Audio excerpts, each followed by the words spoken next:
everyone, this is Daniel from PV Prep, and in today's video, I'll be going over triangular proofs using the SSS or side-side-side theorem and the HL or hypotenuse-leg theorem. Just a quick overview, I'll be going over the definitions of both theorems, as well as going over some key information that will help you guys solve for these congruences. And we're also going to be taking a look at two examples. The first one showcasing how you might use SSS to prove congruencies, and the second example showcases how you might use HL to prove congruencies. So, with that being said, let's begin. Starting off with some definitions, we have here the SSS congruence, which states that if three sides of one triangle are congruent to three sides of another triangle, then both triangles are congruent. So here I have two triangles. I have triangle ABC and triangle DEF, right? And it states that side AB is congruent to side DE, and side BC is congruent to side EF, and side AC is congruent to side DF. Now, since all three of these sides of triangle ABC are congruent to all three of the sides to triangle DEF by the SSS congruence theorem, both of these triangles are in fact congruent to each other.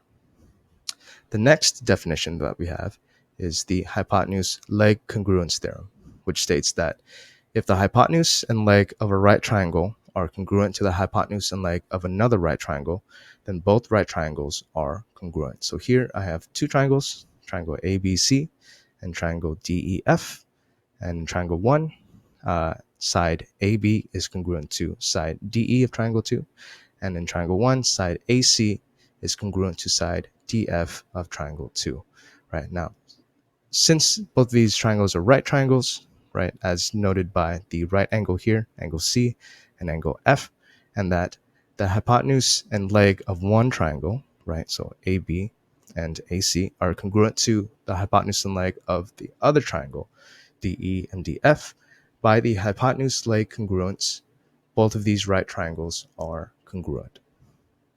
So before we take a look at some examples, I want to go over some key information, some things that will help you figure out how to prove using these congruences, right? So the first of these key informations are the reflexive property, right? And the reflexive property states that in any given shape, if two sides are being shared, then that side is congruent to itself, right? And in this case, I have triangle ABC, right? And it's split up into two separate triangles. So I have triangle ABD and triangle CBD, right? And both of these triangles are sharing one side, right? They're sharing side BD. Now, thanks to the reflexive property, I can say that side BD is congruent to side BD, right? And that's because they are sharing the side, so it is in fact the same side. So I can say that side BD is congruent to side BD. And that is thanks to the reflexive property of congruence. The next bit of key information are the base angles and corollary to the base angles theorems, right? This is a bit of a long one, but so bear with me. So the base angles theorem states that in any given triangle, if I have two sides of the same triangle that are congruent to each other, then the opposing angles are congruent to each other. So in this first triangle here on the upper left-hand corner, since side AB is congruent to side BC, I can say, thanks to the base angles theorem, that angle C is congruent to angle A. Right, so I can say that angle C is congruent to angle A. Now that is due to the base angles theorem. So base angle theorem. Next, we have the converse to that. So instead of having two sides that are congruent to each other, I have two angles that are congruent to each other. Just like the base angles theorem, If I have two angles that are congruent to each other within the same triangle, then that means that the opposite sides of those angles are then congruent to each other.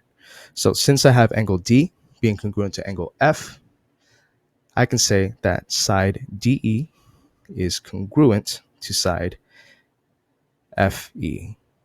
So I can say that side DE is congruent to side FE. And that is due to the converse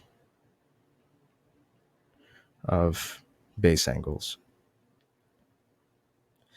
And I'm just going to shorthand it due to space. Next, we have an extension of the base angles, which is the corollary to the base angles. Now, instead of having two sides congruent to each other, I have all three sides of this triangle that are congruent to each other. And just like the base angles theorem, since all three sides are congruent to each other, I can say that all three angles are congruent to each other. So angle A is congruent to angle B, which is congruent to angle C. Now that is thanks to, so let me just write this down. Angle A is congruent to angle B, which is congruent to angle C. And this is thanks to the corollary to base angles. Again, I'm doing a shorthand for angles due to space. So next we have the corollary to the converse of the base angles theorem, which is a mouthful. But just like the converse of base angles, it's an extension of it. So rather than having two angles that are congruent to each other within the same triangle, I have all three angles congruent to each other within the same triangle. And just like the converse of base angles, if I have all three angles being congruent to each other, then that also means that all three sides are congruent to each other. So side DE is congruent to side EF, which is congruent to side FD, right? So I'm going to write that down. DE is congruent to side EF, which is congruent to side FD. Now this is thanks to, again, this is a mouthful, the corollary of the converse of the base angles theorem. And again, I'm using the shorthand for angles due to space. Next, we have perpendicular lines. So here I have a set of two perpendicular lines. So AB is perpendicular to CD, right? And by definition of perpendicular lines, the resulting angles that come from the perpendicular lines, so angles ABC and angle ABD, are right angles. So again, ABC is a right angle and ABD is a right angle. And they are right angles due to the definition of perpendicular lines. So I'm going to do a shorthand, perpendicular lines. There we have it. So with that out of the way, why don't we go ahead and take a look at some examples, shall we? So starting with example 1. So here I have a quadrilateral that is broken up into two triangles. I have triangle ABC, which I would mark here in yellow. So that's triangle ABC. And I have triangle DCB, which I will mark here in blue.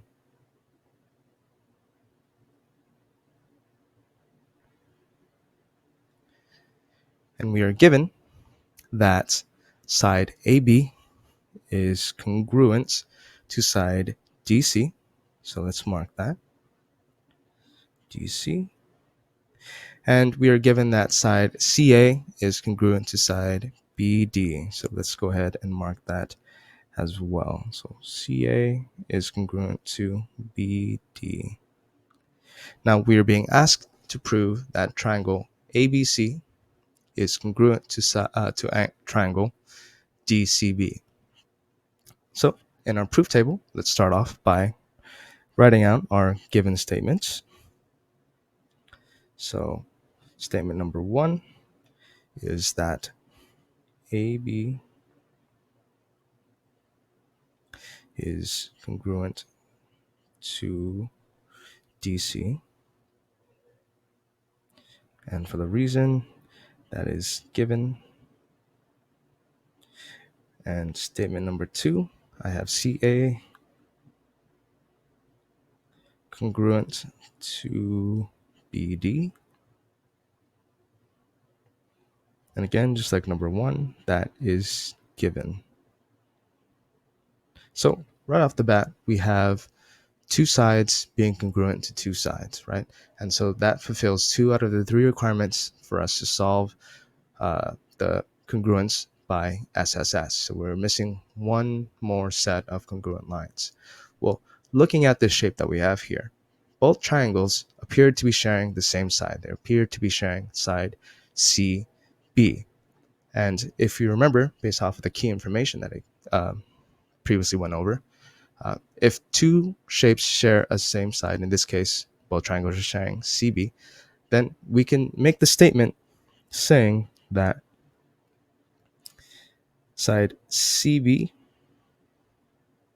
is congruent to side CB, right? That side is congruent to itself. The shared side is congruent to itself. And that is thanks to, for the reason, that is thanks to the reflexive property. Reflexive property.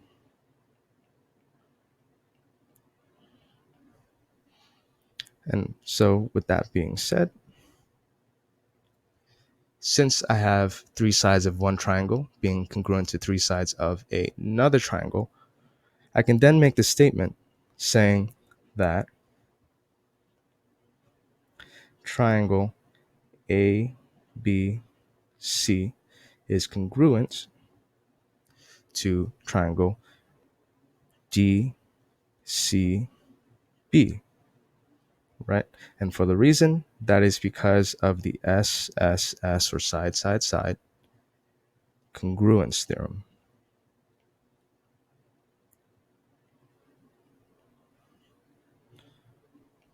Theorem. Pretty simple, not too bad. So let's take a look at something a little bit more complicated. An example 2, using HL. So here I have a triangle that is cut up into 2 separate triangles, right? And we are given that angle A is congruent to angle C. So let's mark that.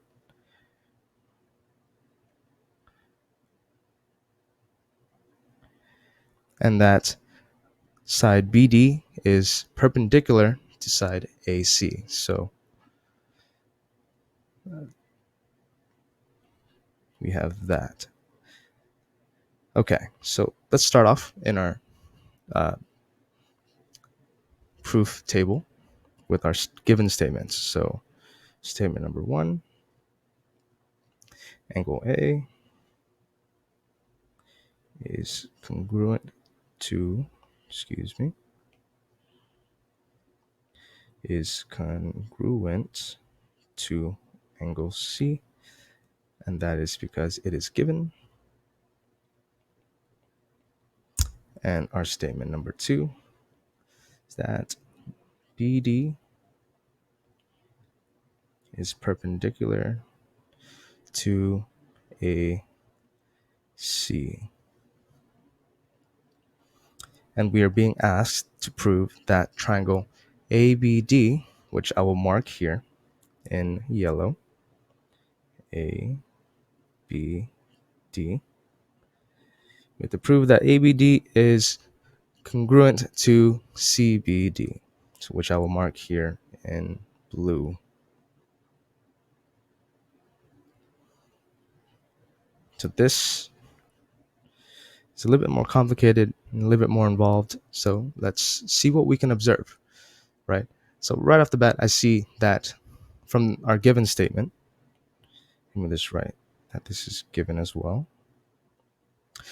From our first given statement, it says that angle A is congruent to angle C, right? And that looks pretty familiar, right? If I have two angles that are congruent to each other within the same triangle, right, which is the larger triangle ABC, then that also means that the two opposite sides of those angles are congruent to each other thanks to the base angles theorem, or the converse of the base angles theorem. So I can write that. I can make that statement. Statement number 3. I can say that AB is congruent to CB thanks to, for the reason, converse of base angles. Awesome. So let's mark that here. AB is congruent to CB. Right. Now, with the second given statement, it says that side BD is perpendicular to side AC, right? And by definition of perpendicular lines, I can say that the two angles that are formed by the perpendicular lines are in fact right angles. So I can say in my statement number 4 that angles BDA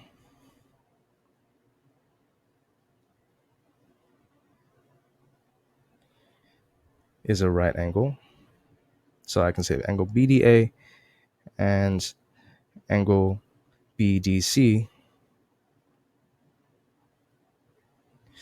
are right angles. And that is due to the definition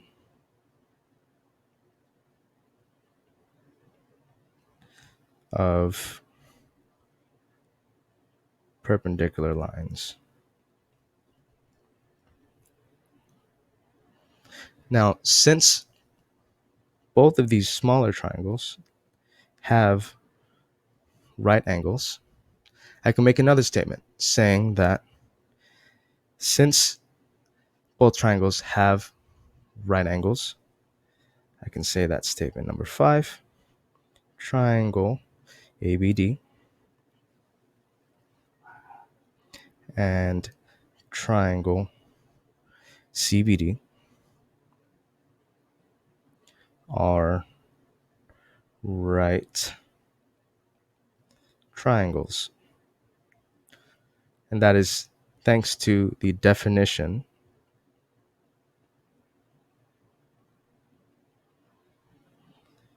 of right triangles. Cool. So since these two are right triangles, I can see that both triangles have a hypotenuse that is congruent, right? Now, to prove that both triangles are congruent to each other, all we need left is just one more side to prove that both triangles are congruent through the hypotenuse-leg congruence theorem. So I also observe within this shape that both small triangles, triangle ABD and CBD, share a side, and that is side BD, right? And thanks to the reflexive property, I can make the statement saying that side BD is congruent to side BD, right? So statement number 6, I can say that BD is congruent to itself. So it's congruent to BD. And as for the reason, that is because of the reflexive property.